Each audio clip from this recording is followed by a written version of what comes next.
Hello दोस्तों, कैसे हो आप लोग। तो यहाँ पर आप देख पा रहे होंगे मेरे सामने एक सीलिंग फैन रखा हुआ है। तो इस वीडियो में आज हम बात करेंगे सीलिंग फैन को कैसे रिपेयर किया जाता है। इस वीडियो में हम इस चीज़ को डिस्कस करेंगे। तो देखिए यहाँ पर कोई सा भी ब्रांड की सीलिंग फैन हो तो इसको कैसे रिपेयर करते हैं। देखिए पहले हम सीलिंग फैन को हाथ से घुमाएंगे। देखिए ऐसे, मतलब पहले तो हम इसको टेस्ट करेंगे। ये जो सीलिंग फैन है इसके कोई तो बियरिंग तो जाम नहीं। तो बियरिंग जाम होगा तो हमारा सीलिंग फैन, मतलब स्टार्टर हमारा सही होगा तो वाइंडिंग सही होगा तो हमारा सीलिंग फैन घूम नहीं पाएगा।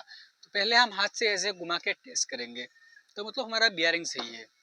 तो अब यहाँ पर हम चेक करेंगे। तो डायरेक्टली हम यहाँ पे सप्लाई देके हम चेक करेंगे हमारा जो पंखा है वो हमारा घूम रहा है या फिर नहीं। तो इस चीज़ को मैं आप लोगों को दिखाऊंगा। तो देखिए यहाँ पर मेरा सप्लाई लाइन है। तो यहाँ पर मैं सप्लाई दे रहा हूँ। देखिए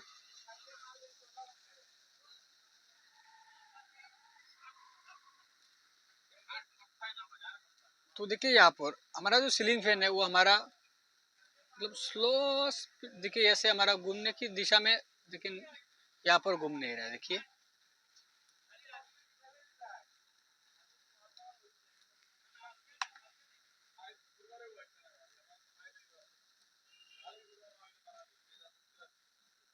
तो देखिए यहाँ पर हमारा जो सीलिंग फैन है वो हमारा घूमने की नाम ही नहीं रहा है, मतलब ऐसे हिल रहा है। तो देखिए यहाँ पर पहले तो हम किस चीज़ को टेस्ट करेंगे।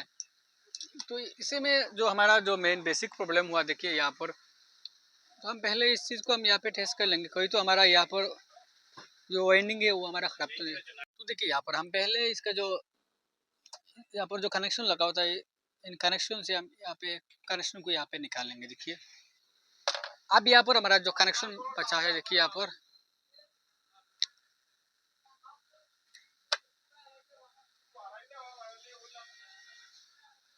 तो यहाँ पर तीन कनेक्शन है। हम तीनों कनेक्शन को हम यहाँ पे सीरीज बोर्ड की मदद से हम टेस्ट करेंगे। यहाँ पर तीनों कनेक्शन की जो वाइंडिंग है वो सही है या फिर ख़राब है, इस चीज़ को मैं यहाँ पे कंफर्म कर देता हूँ। देखिए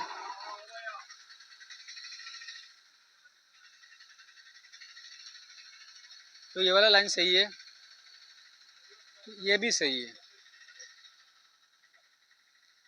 तो इसमें देखिए यहाँ पर तीनों लाइन में हमारा कनेक्शन आ रहा है। देखिए यहाँ पर हमारा लाइन सही है, ये भी सही है। तो देखिए यहाँ पर तो किस चीज़ की प्रॉब्लम से हमारा जो पंखा है वो हमारा घूम नहीं रहा है। तो मुझे यहाँ पे कंफर्म पता चल गया, यहाँ पर जो हमारा जो कैपेसिटर लगा हुआ है वो कैपेसिटर हमारा वीक हो गया। तो इसी के कारण से हमारा जो पंखा है वो हमारा घूम नहीं रहा है। तो हम यहाँ पे फाइनली यहाँ पे कैपेसिटर को हम रिप्लेस कर देंगे। इसके बाद जो हमारा पंखा है वो हमारा चलना स्टार्ट हो जाएगा। तो मैं आप लोगों को यहाँ पे प्रैक्टिकली दिखा देता हूँ। तो मैं यहाँ पे कैपेसिटर को चेंज करके आप लोगों को दिखाऊंगा। आप वीडियो में बने रहिए। तो देखिए यहाँ पर मैंने इस वाले कैपेसिटर को देखिए यहाँ से रिमूव करके और यहाँ पर जो हेवल्स की जो 315 की जो कैपेसिटर के मैंने इसको लगा लिया। अब यहाँ पर हम टेस्ट करेंगे जो हमारा पंखा है वो हमारा घूमने की कोशिश कर रहा है या फिर नहीं। तो इस चीज़ को मैं आप लोगों को दिखाऊंगा। तो आप वीडियो में बने रहिए। तो ये वाला जो हमारा वो कॉमन है और ये वाला में हम टेस्ट करेंगे। देखिए तो देख सकते हैं आप यहाँ पर जो हमारा सीलिंग फैन है वो हमारा पूरा घूम रहा है। ओके, हमारा पंखा जो है हमारा पूरा ओके, देख सकते हैं आप यहाँ पर। तो इस तरह से आप यहाँ पे जो कैपेसिटर लगा हुआ है वो कैपेसिटर ख़राब भी हो सकता है, कोई बार हमारा आर्मेचर भी ख़राब होता है। तो इस टाइप से आप इसको बिल्कुल आसानी से सीलिंग फैन को रिपेयर कर सकते हैं। तो चलिए आज के लिए इतना, मिलते हैं आने वाले वीडियो के साथ।